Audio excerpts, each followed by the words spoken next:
Hello, नमस्ते everyone, welcome back. अभी तक हम सारी कंसंट्रेशन टर्म्स जो हैं वो डिस्कस कर चुके हैं और अब हम डिस्कस करेंगे हमारा अगला टॉपिक जो कि है सॉल्युबिलिटी ऑफ अ सॉल्यूशन। ठीक है, पहले बात करते हैं अपन कि सॉल्युबिलिटी होती क्या है। ठीक है, तो जो भी आपका सॉल्वेंट हो, उस सॉल्वेंट के अंदर, किसी सॉल्वेंट के अंदर एक स्पेसिफिक या फिक्स टेम्परेचर पर कितना amount of solute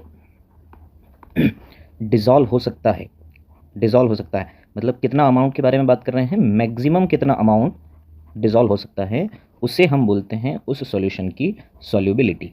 okay, I hope कि ये समझ आया होगा आपको। एक एग्जांपल लेते हैं कि अगर हम 100 ml वाटर के बारे में बात करें, ठीक है, और अगर मैं इसके अंदर लेट्स से शुगर को मैं डिज़ोल्व कर रहा हूँ, तो मैं मान के चलता हूँ कि इसके अंदर 40 ग्राम जो शुगर है वो डिज़ोल्व हो गई हैं, और इससे ज़्यादा अगर शुगर डिज़ोल्व नहीं हो रही है, इसका मतलब कि इस 100 ml वाटर 100 ml वाटर की जो सॉल्युबिलिटी है एट रूम टेम्परेचर वो कितनी निकल के आई, 40 ग्राम्स। ठीक है, 40 ग्राम्स पर 100 ml। ठीक है, ये इसकी सॉल्युबिलिटी आई। ठीक है, तो इस तरह से हम क्या समझ सकते हैं, किसी भी सॉल्यूशन की सॉल्युबिलिटी को समझ सकते हैं। अगर और एग्जांपल लें तो सपोज करिए कि मान लो 100 ml वाटर ही है, और इस 100 ml वाटर के अंदर हम सॉल्ट को डिज़ोल्व कर रहे हैं, और सॉल्ट की सपोज करिए कि 50 ग्राम क्वांटिटी अगर डिज़ोल्व होती है, तो इसके अंदर सॉल्युबिलिटी कितनी हो गई, 50 ग्राम्स पर 100 ml।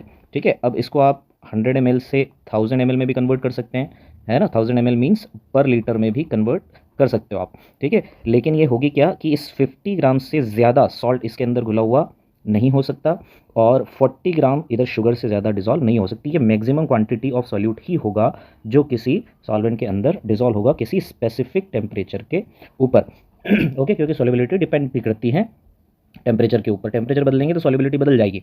तो फिक्स टेम्परेचर पर किसी सॉल्यूट का कितना मैक्सिमम अमाउंट सॉल्वेंट के अंदर डिज़ोल्व है, that is known as solubility. ठीक है, तो हम सबसे पहले पढ़ने वाले हैं solubility of a solid in liquid. ठीक है, तो यहाँ पर जो हमारा सॉल्यूट होगा वो सॉलिड होगा, ठीक है, और जो सॉल्वेंट होगा वो लिक्विड होगा। ठीक है, सबसे पहले हम सॉलिड इन लिक्विड के बारे में बात कर लेते हैं। ठीक है, तो अगर हम ध्यान से देखें तो जो सॉल्युबिलिटी है तो जो सॉल्युबिलिटी है वो बेसिकली डिपेंड करती हैं 3 चीज़ों के ऊपर। ठीक है, हम सॉल्युबिलिटी के बारे में बात कर रहे हैं, तो सॉल्युबिलिटी जो है वो 3 चीज़ों के ऊपर डिपेंड करती हैं। सबसे पहले सॉल्युबिलिटी डिपेंड करती है nature of solute and solvent. ठीक है, सेकंड सॉल्युबिलिटी डिपेंड करती है टेम्परेचर के ऊपर, एंड थर्ड सॉल्युबिलिटी डिपेंड करती है प्रेशर के ऊपर। ठीक है, ये 3 मेन फैक्टर होते हैं जिनके ऊपर किसी भी सॉल्यूट की सॉल्वेंट के अंदर सॉल्युबिलिटी डिपेंड करती है। ओके, तो एक एक करके हम देखते हैं। सबसे पहले हम बात करेंगे nature of solute and solvent. ठीक है, और हम क्या देख रहे हैं, हम पढ़ रहे हैं solubility of solid in liquid. ठीक है, कि जो हमारा सॉल्यूट होगा वो क्या होगा, सॉलिड, और लिक्विड क्या होगा, यहाँ पर सॉल्वेंट होगा। तो सॉल्यूट और सॉल्वेंट जो हैं इनके नेचर का मतलब क्या है, तो नेचर का मतलब है कोई सॉल्यूट या तो पोलर हो सकता है या फिर नॉन पोलर हो सकता है। इसी तरह से सॉल्वेंट भी पोलर हो सकता है और नॉन पोलर हो सकता है। ठीक है, तो नेचर का मतलब यहाँ क्या है, पोलर और नॉन पोलर से हैं। पोलर का मतलब क्या होता है, जिनके अंदर पॉजिटिव और नेगेटिव पोल्स होते हैं, जैसे कि हम बात करें HCl। ठीक है, HCl में Cl के ऊपर डेल नेगेटिव और यहाँ डेल पॉजिटिव होता है। इसी तरह से हमारा पानी का मॉलिक्यूल, ठीक है, पानी के मॉलिक्यूल्स में हाइड्रोजन के ऊपर पॉजिटिव चार्जेस होते हैं और ऑक्सीजन के ऊपर नेगेटिव चार्जेस होते हैं। ठीक है, नॉन पोलर का मतलब जैसे शुगर, ठीक है, नॉन पोलर का मतलब जैसे यूरिया, नॉन पोलर का मतलब जैसे हाइड्रोकार्बन्स, ठीक है, पेट्रोल, डीजल, ऑयल,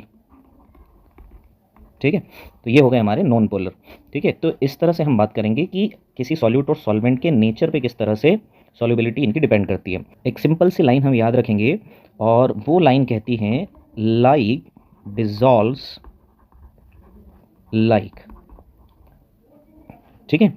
इसका हिंदी मीनिंग होगा समान, समान को घुलता है, समान समान को घुलता है, ठीक है। ओके, यहाँ इस लाइन का मतलब क्या हुआ कि अगर हम सॉल्यूट के बारे में बात करें, अगर सॉल्यूट पोलर है, ठीक है, और जो सॉल्वेंट हैं वो भी पोलर हैं, तो ये दोनों आपस में क्या होंगे, सॉल्यूबल होंगे, सॉल्यूबल होंगे, ठीक है। इसी तरह से अगर सॉल्यूट नॉन पोलर है और सॉल्वेंट भी नॉन पोलर है तो ये भी सॉल्यूबल होंगे, सॉल्यूबल इन ईच अदर, ठीक है। लेकिन अगर सॉल्यूट पोलर हैं और सॉल्वेंट नॉन पोलर हैं तो दे आर नॉट सॉल्यूबल, ये पॉसिबल नहीं हो पाएगा।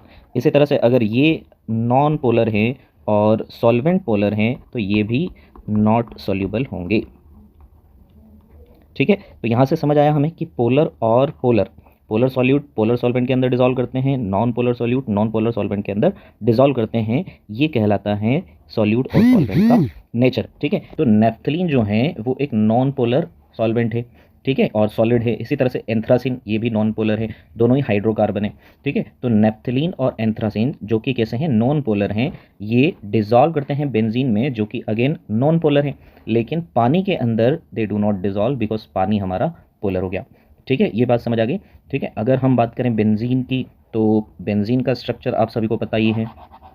बेंजीन का स्ट्रक्चर जो है वो कुछ ऐसा होता है, ठीक है, ये बेंजीन है। इसी तरह से अगर हम एक और बेंजीन रिंग इसके अंदर फ्यूज़ कर दें इस तरह से, ठीक है, ये नेफ्थलीन हो गया। लेकिन अगर हम 3 बेंजीन रिंग को एक साथ फ्यूज़ कर दें,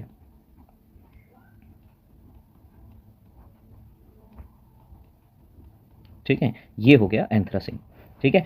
तो तीनों के तीनों का जो नेचर है वो हमारा कैसा है, नॉन पोलर, नॉन पोलर।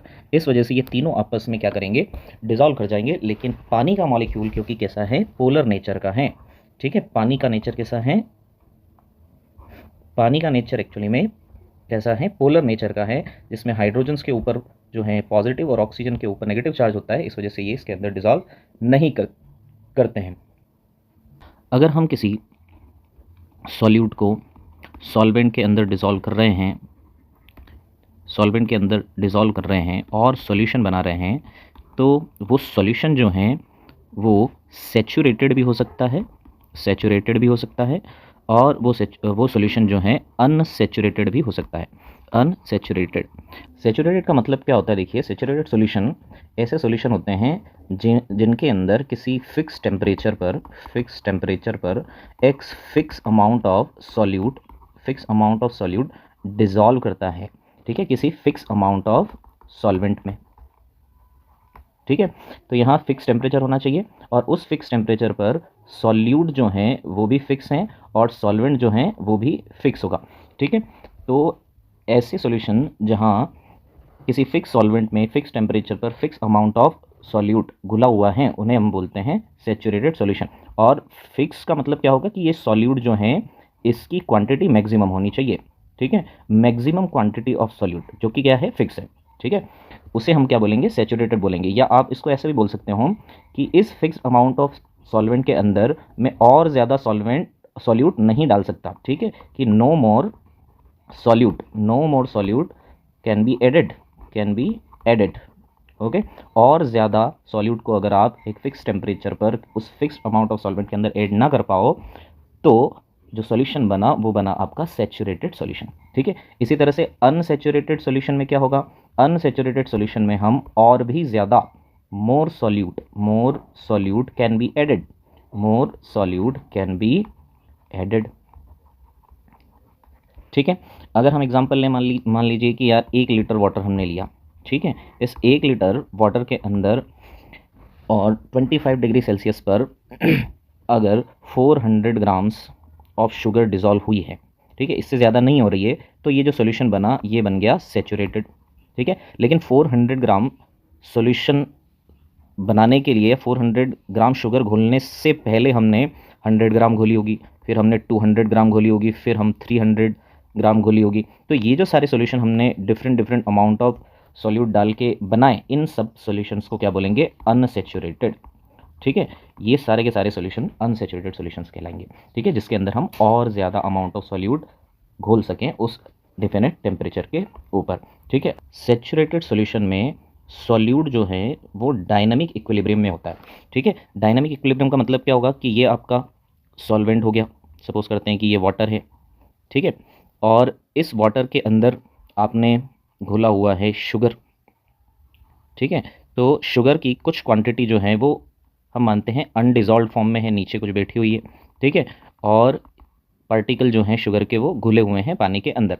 अब यहाँ पर जो अनडिजॉल्व्ड शुगर के पार्टिकल हैं, अनडिजॉल्व शुगर के पार्टिकल वो क्या करेंगे? वो डिजॉल्व हो जाएंगे वाटर के अंदर, और क्योंकि वाटर के पार्टिकल्स के बीच में अब जगह नहीं है क्योंकि सैचुरेटेड सॉल्यूशन है, तो वो शुगर के पार्टिकल वापस से क्या हो जाएंगे?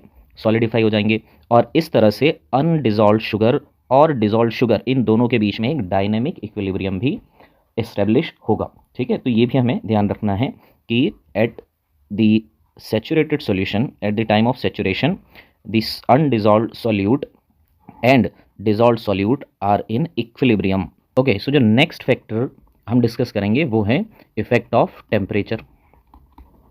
टेम्परेचर की सॉल्युबिलिटी पे टेम्परेचर का क्या इफेक्ट है। ठीक है, तो टेम्परेचर को समझने के लिए हमें ली शैटलियर प्रिंसिपल पता होना चाहिए। ठीक है, ली शैटलियर प्रिंसिपल जो कि आपने पढ़ा था क्लास 11th में। ठीक है, ली शैटलियर प्रिंसिपल से हम समझते हैं क्योंकि जो डिसोल्यूशन है वो दो तरह की हो सकती हैं, जहां पर सॉल्यूट और सॉल्वेंट आपस में इक्विलिब्रियम में होते हैं और सॉल्यूशन बनाते हैं। ठीक है, और क्योंकि यहाँ पर इक्विलिब्रियम है तो हमें ये लगाना पड़ेगा ली शैटलियर प्रिंसिपल। अगर सॉल्यूशन का फॉर्मेशन जो है वो एंडोथर्मिक है। ठीक है, एंडोथर्मिक का मतलब कि हीट एब्जॉर्ब हो रही है, हीट एब्जॉर्ब हो रही है। हीट एब्जॉर्ब होने का मतलब क्या होगा कि जो डेल एच है, इंथैल्पी ऑफ सॉल्यूशन जो है वो कैसी हैं? 0 से ग्रेटर है, ग्रेटर देन 0। ग्रेटर देन 0 का होने का मतलब क्या है कि सॉल्यूशन की जो एनर्जी है वो बढ़ रही है। और सॉल्यूशन की एनर्जी कैसे बढ़ेगी? हीट को एब्जॉर्ब करके। हीट कहाँ से आएगी? इन्वायरमेंट से। इन्वायरमेंट से अगर हीट एब्जॉर्ब हो रही है और फिर सॉल्यूशन बन रहा है, इसका मतलब कि सॉल्यूशन एंडोथर्मिक है। इसका मतलब कि सॉल्यूट और सॉल्वेंट क्या कर रहे हैं? हीट एब्जॉर्ब कर रहे हैं और क्या बना रहे हैं? सॉल्यूशन बना रहे हैं। ठीक है, इस कंडीशन में अगर आप टेम्परेचर बढ़ाते हो, ठीक है, तो सॉल्यूशन क्या कर रहा है या सॉल्यूट और सॉल्वेंट क्या कर रहे हैं? हीट एब्जॉर्ब कर रहे हो, और आप भी क्या कर रहे हो? टेम्परेचर बढ़ा रहे हो। ठीक है, तो अकॉर्डिंग टू ली शैटलियर प्रिंसिपल जो रिएक्शन है वो उस डायरेक्शन में जाती है जहां पर एक्सटर्नल चेंज क्या कर सके? वो मिनिमाइज कर सके, या जो आपने बाहर से टेम्परेचर बढ़ाया है उसको वो कम कर सके। ठीक है, और सॉल्यूशन के अंदर टेम्परेचर कब कम हो रहा है? जब सॉल्यूशन बन रहा है। ठीक है, so with the formation of solution heat, amount of heat decreases. तो आप क्या कर रहे हो? टेम्परेचर बढ़ा रहे हो, तो इस बढ़े हुए टेम्परेचर को कम करने के लिए जो आपकी रिएक्शन है वो कहाँ जाएगी? फॉरवर्ड डायरेक्शन में चली जाएगी। और फॉरवर्ड डायरेक्शन में क्या हो रहा है? सॉल्यूट और सॉल्वेंट आपस में मिल रहे हैं, और सॉल्यूट और सॉल्वेंट का आपस में मिलना क्या कहलाता है? सॉल्युबिलिटी।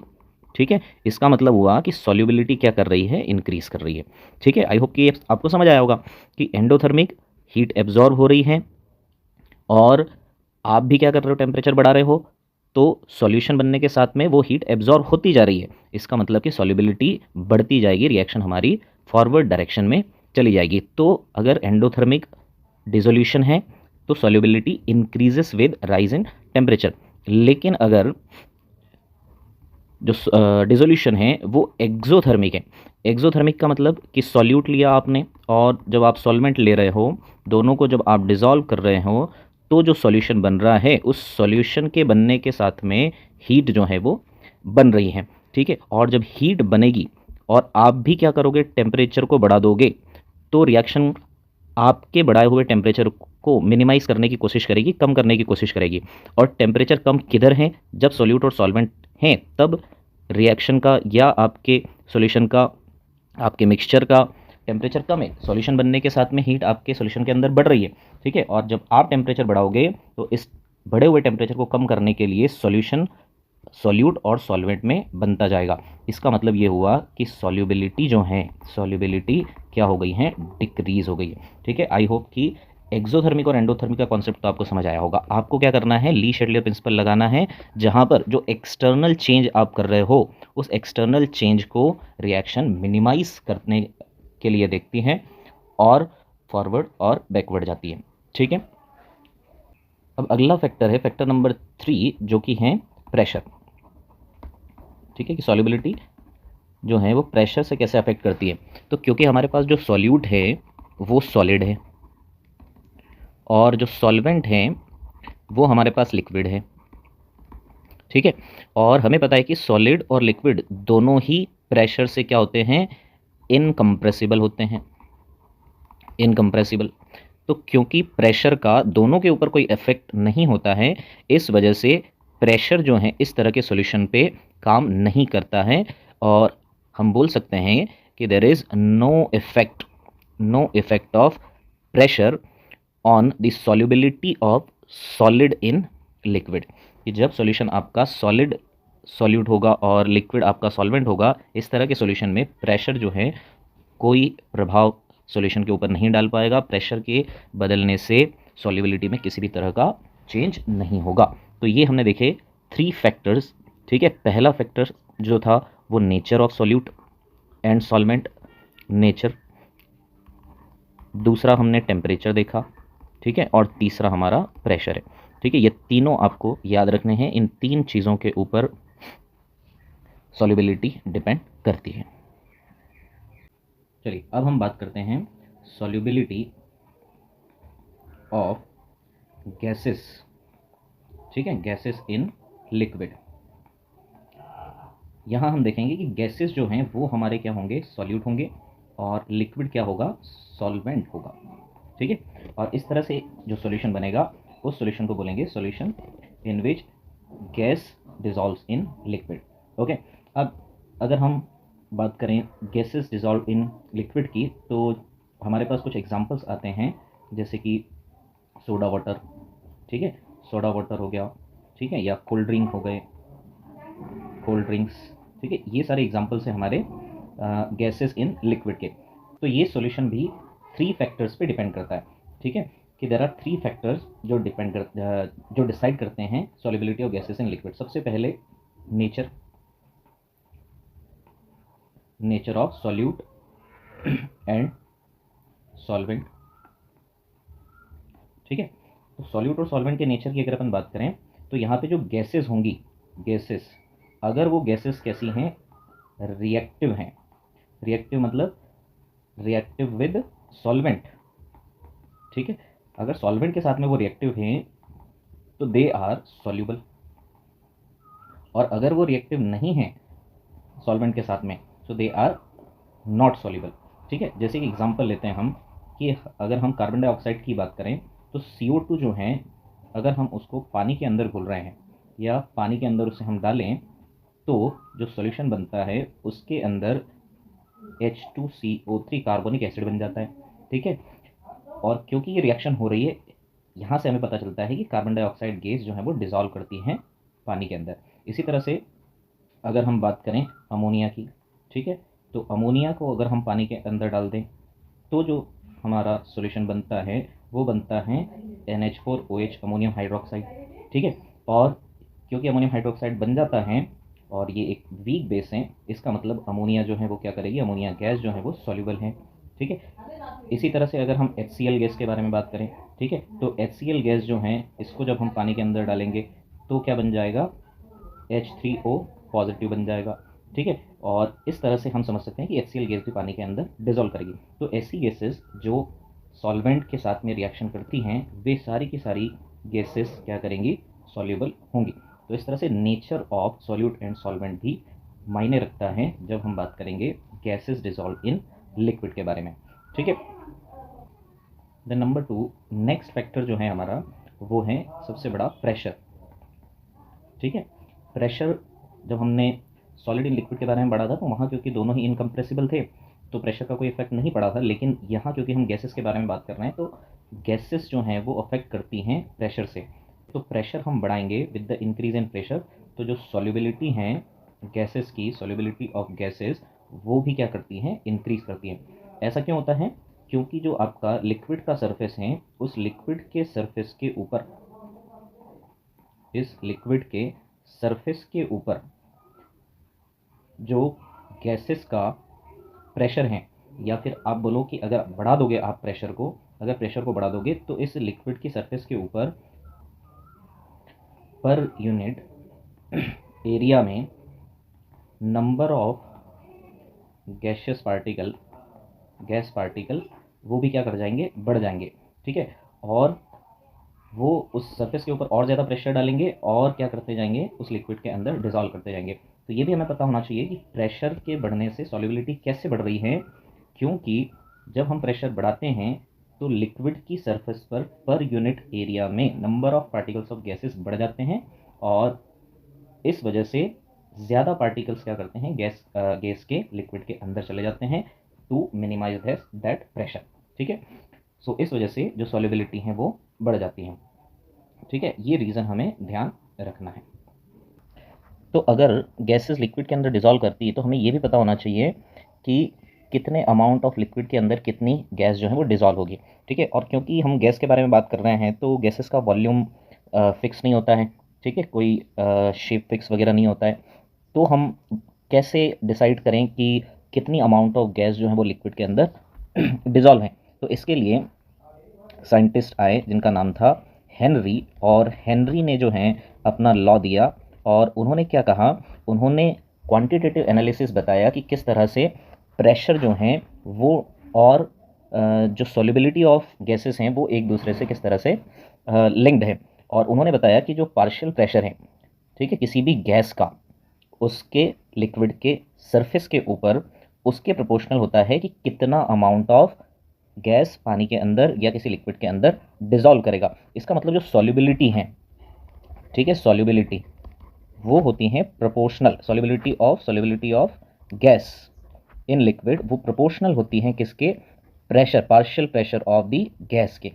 ठीक है, ये हमें समझ आना चाहिए। अच्छा, सॉल्युबिलिटी को अगर मैं m से डिनोट करूं तो वो प्रोपोर्शनल हो जाएगा P ऑफ दैट गैस या प्रेशर ऑफ दैट गैस। इसको हम पार्शियल प्रेशर इसलिए बोल रहे हैं क्योंकि अगर उस सॉल्यूशन के ऊपर एक से ज़्यादा अमाउंट ऑफ गैस प्रेजेंट है तो उस कंडीशन में हर एक गैस का अपना अपना प्रेशर होगा, और इस वजह से उस एक गैस के प्रेशर को हम पार्शियल प्रेशर बोलेंगे।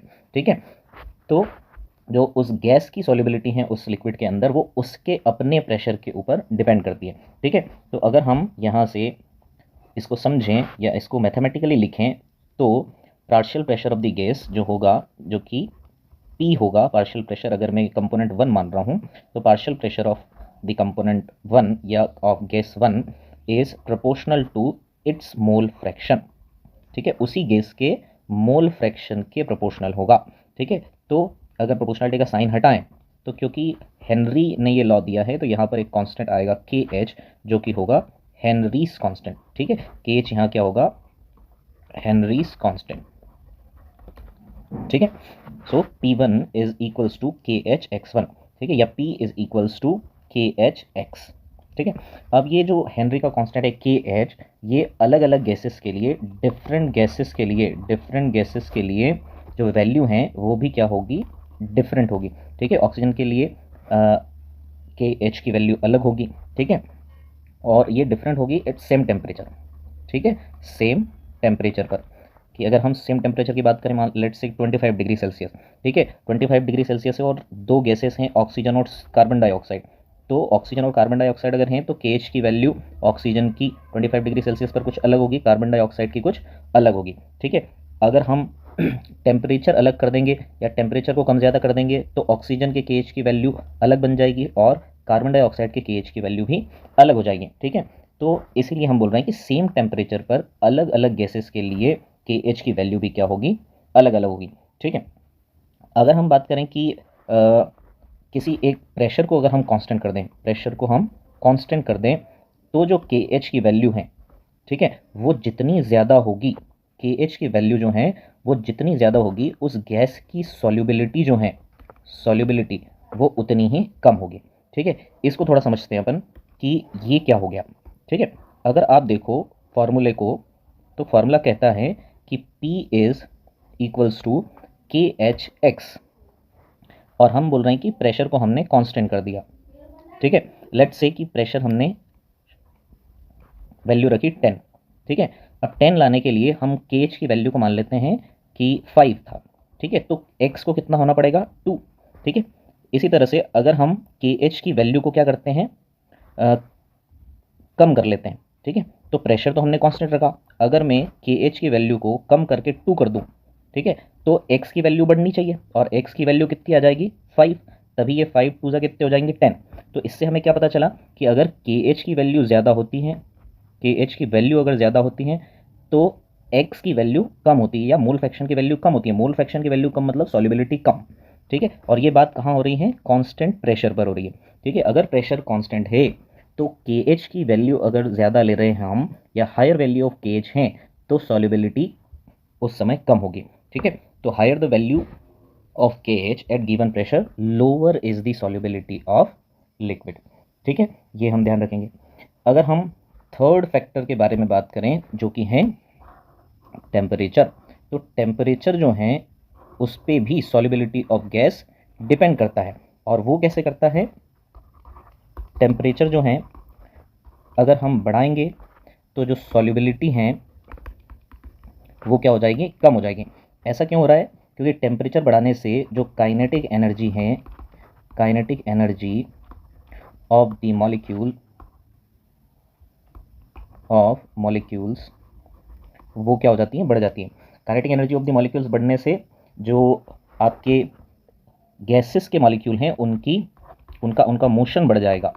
ठीक है, और जब उनका मोशन बढ़ जाएगा तो वो गैस जो आपका लिक्विड है उसको छोड़कर क्या हो जाएंगे, एस्केप हो जाएंगे। तो टेम्परेचर बढ़ाने से सॉल्युबिलिटी कम इसलिए होती है क्योंकि गैस के जो पार्टिकल्स हैं या गैस के जो मॉलिक्यूल्स हैं उनकी काइनेटिक एनर्जी बढ़ गई है, और वो काइनेटिक एनर्जी उन मॉलिक्यूल्स को लिक्विड से अलग कर देंगे या लिक्विड की सरफेस से बाहर लेके आ जाएंगे।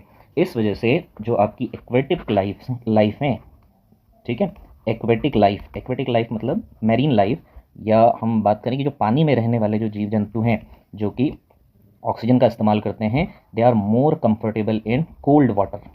ठीक है, ठंडे पानी में वो ज़्यादा कंफर्टेबल होते हैं क्योंकि ठंडे पानी का टेम्परेचर कम होगा, टेम्परेचर कम होगा तो सॉल्युबिलिटी ज़्यादा होगी, सॉल्युबिलिटी ज़्यादा होने का मतलब ऑक्सीजन का अमाउंट उसमें ज़्यादा घुला हुआ होगा, और उस डिज़ोल्व्ड ऑक्सीजन का वो इस्तेमाल करते हैं रेस्पिरेशन में, और जिससे वो एनर्जी बनाते हैं। इस वजह से एक्वेटिक लाइफ जो है वो कोल्ड वाटर में ज़्यादा कंफर्टेबल होंगी। अगर हॉट वाटर होगा तो टेम्परेचर ज़्यादा होगा, मॉलिक्यूल्स जो हैं ऑक्सीजन के उनकी उनकी काइनेटिक एनर्जी ज़्यादा होगी और वो सरफेस से बाहर आ जाएंगे, सॉल्युबिलिटी कम हो जाएगी। ठीक है, तो वो डिफ़िकल्टी महसूस करेंगे रेस्पिरेशन में। ठीक है, आई थिंक ये समझ आ गया होगा। ओके, चलिए आगे देखते हैं। अभी जो हमने हेनरी लॉ पढ़ा जो कि कहता है P is proportional to X and P is equals to KHX। ठीक है, कि जो प्रेशर हैं वो प्रोपोर्शनल होता है उस गैस के मोल फ्रैक्शन के ऊपर। ठीक है, तो इस हेनरी लॉ के क्या क्या एप्लीकेशंस हो सकते हैं। सबसे पहला एप्लीकेशंस हैं कि जो कोल्ड ड्रिंक्स वगैरह हम पीते हैं, जो सॉफ्ट ड्रिंक्स हम पीते हैं जिनके अंदर कार्बन डाइऑक्साइड को डिज़ोल्व किया जाता है। ठीक है, CO2 जो है वो पानी के अंदर डिज़ोल्व की जाती हैं और इस तरह से कोल्ड ड्रिंक्स बनाई जाती हैं। ठीक है, इन कोल्ड ड्रिंक्स को हाई प्रेशर के अंदर सील किया जाता है ताकि ज़्यादा अमाउंट ऑफ कार्बन डाइऑक्साइड उनके अंदर डिज़ोल्व हो सके, और इनको ठंडा इसलिए रखा जाता है ताकि उन कार्बन डाइऑक्साइड और वाटर के मॉलिक्यूल्स की काइनेटिक एनर्जी भी कम हो सके। तो कम टेम्परेचर पर सॉल्युबिलिटी हमें पता है ज़्यादा होती है और हाई प्रेशर पे भी सॉल्युबिलिटी ज़्यादा होती है। इस वजह से कोल्ड ड्रिंक्स जो हैं वो ठंडी ज़्यादा अच्छी लगती हैं, और प्रेशर ज़्यादा होने का मतलब कि ज़्यादा अमाउंट ऑफ कार्बन डाइऑक्साइड उनके अंदर घुली हैं जो कि ज़्यादा टेस्ट देगी। तो कार्बन डाइऑक्साइड ज़्यादा करने के लिए हाई प्रेशर, ठीक है, और ज़्यादा कार्बन डाइऑक्साइड डिज़ोल्व हो इसलिए टेम्परेचर भी कम उनका रखा जाता है।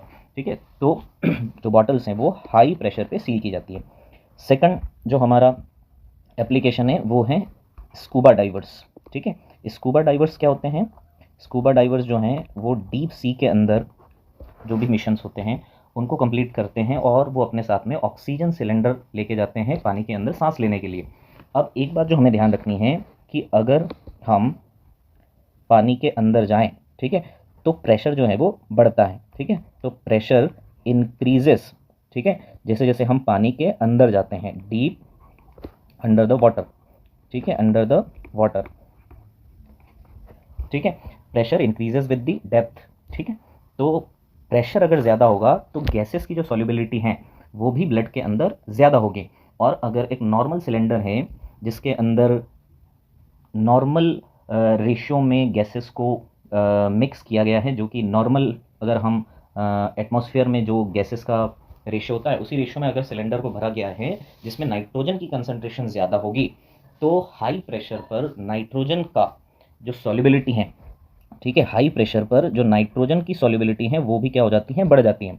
तो ब्लड के अंदर नाइट्रोजन गैस भी क्या कर जाएगी, सॉल्युबल हो जाएगी, मिक्स कर जाएगी या एब्जॉर्ब हो जाएगी, ठीक है। और जब डाइवर जो है वो सरफेस की तरफ आएगा तो सरफेस पर क्योंकि प्रेशर कम है, ठीक है, तो जो डिजॉल्व नाइट्रोजन है वो फिर से क्या बनेगी, गैस बनेगी। और जब वो गैस बनेगी तो वो आपकी कैपिलरीज को क्या कर देंगी, ब्लॉक कर देंगी। और अगर वो कैपिलरी को ब्लॉक करेंगी, ठीक है, तो आपको बहुत पेनफुल होगा और आपके लाइफ के लिए भी वो डेंजरस हो सकती हैं, क्योंकि कहीं ना कहीं से तो बेसिकली उनको निकलना ही है, ठीक है। अगर वो लंग्स तक नहीं पहुंच पा रही है तो वो कैपिलरीज को भी रप्चर कर सकती हैं या कैपिलरीज को चीर सकती हैं, इस वजह से डेंजरस भी हो सकती हैं। और ये जो कंडीशन है जिसमें कैपिलरीज पर प्रेशर पड़ने की वजह से बहुत ज़्यादा पेन होता है, इस कंडीशन को, इस मेडिकल कंडीशन को बोला जाता है बेंड्स, ठीक है। सो बेंड्स जो हैं वो क्या होता है कि हाई प्रेशर पर नाइट्रोजन की सॉल्युबिलिटी ज़्यादा होती हैं और जब स्कूबा डाइवर्स लो प्रेशर में आते हैं सरफेस की तरफ, तो जो नाइट्रोजन के मॉलिक्यूल हैं वो कैपिलरीज को ब्लॉक करते हैं, कैपिलरीज के ऊपर हाई प्रेशर डालते हैं जिससे ज़्यादा पेन महसूस होता है। इस कंडीशन को बेंड्स बोला जाता है। और अगर बेंड्स अवॉइड करने हैं तो हमें क्या करना पड़ेगा, नाइट्रोजन की कंसंट्रेशन को स्कूबा डाइवर्स के सिलेंडर से कम करना पड़ेगा। और ऐसा करने के लिए हमें किसी दूसरी गैस का इस्तेमाल करना पड़ेगा जिसकी सॉल्युबिलिटी ब्लड के अंदर कम हो, ठीक है। तो नाइट्रोजन की सॉल्युबिलिटी के कंपैरिजन में हीलियम की सॉल्युबिलिटी हाई प्रेशर पर और भी कम है।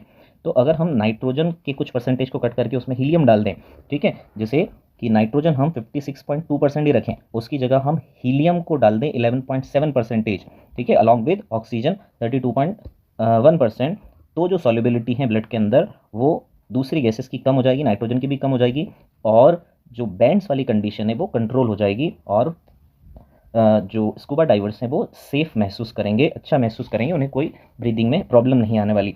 तो बैंड्स को अवॉइड करने के लिए या नाइट्रोजन की कॉन्सेंट्रेशन के टॉक्सिक इफेक्ट को ब्लड के अंदर कम करने के लिए जो टैंक्स हैं वो जो हैं हीलियम से डाइल्यूट किए जाएंगे और उसमें नाइट्रोजन भी होगी, ऑक्सीजन भी होगी, लेकिन हीलियम के परसेंटेज उसमें ज़्यादा होगा, ठीक है। ये हो गया हमारा सेकंड एप्लीकेशन, ठीक है। इसी तरह से अगर हम बात करें थर्ड एप्लीकेशन की, तो थर्ड एप्लीकेशन हम ऑब्ज़र्व करते हैं जो एल्टीट्यूड पर, हाई एल्टीट्यूड पर जो लोग रहते हैं या जो क्लाइंबर्स होंगे, ठीक है, हाई एल्टीट्यूड पर। अब हाई एल्टीट्यूड जो है वहाँ पर एयर डेंसिटी जो है वो कम होती है। एयर डेंसिटी कम होने का मतलब जो ऑक्सीजन है उसका लेवल कम होता है, ठीक है। और ऑक्सीजन कम होने का मतलब है कि ब्लड के अंदर जो ऑक्सीजन है वो लो ऑक्सीजन है, लो अमाउंट है ब्लड के अंदर। और इसका मतलब ये हुआ कि ब्रेन तक प्रॉपर ऑक्सीजन नहीं पहुंच पाएगी, ठीक है। और ब्रेन तक ऑक्सीजन नहीं पहुंच पाएगी तो जो आपके क्लाइंबर्स होंगे और हाई एल्टीट्यूड पर रहने वाले लोग हैं वो अपने आप को वीक महसूस करेंगे, ठीक है, क्योंकि प्रॉपर अमाउंट में ऑक्सीजन अगर नहीं जा रही है तो जो है रेस्पिरेशन कंप्लीट नहीं होगा, प्रॉपर नहीं होगा और वो वीक महसूस करेंगे। साथ साथ में they are enable to think clearly, ठीक है, साफ साफ वो सोच नहीं पाएंगे, ठीक है। और इस मेडिकल कंडीशन को बोला जाएगा एनोक्सिया, ठीक है। तो एनोक्सिया क्या है कि जो पीपल हाई एल्टीट्यूड पर रहते हैं या फिर जो क्लाइंबर्स हाई एल्टीट्यूड पर जाएंगे, क्योंकि हाई एल्टीट्यूड पर ऑक्सीजन की क्वांटिटी कम होगी, एयर डेंसिटी कम होगी, तो ब्लड के अंदर ऑक्सीजन कम जाएगी जिसकी वजह से उनको सोचने में परेशानी आएगी, क्लियरली वो नहीं सोच पाएंगे, ब्रेन तक ऑक्सीजन प्रॉपर नहीं जाएगी और साथ साथ में सेल्स तक ऑक्सीजन नहीं जाएगी, तो दे विल फील वीक। और ये जो सिम्टम्स हैं, इन सिम्टम्स को बोला जाएगा एनॉक्सी। ओके, तो आई होप कि एप्लीकेशन जो हेनरी लॉ के हैं वो आपको समझ आए होंगे।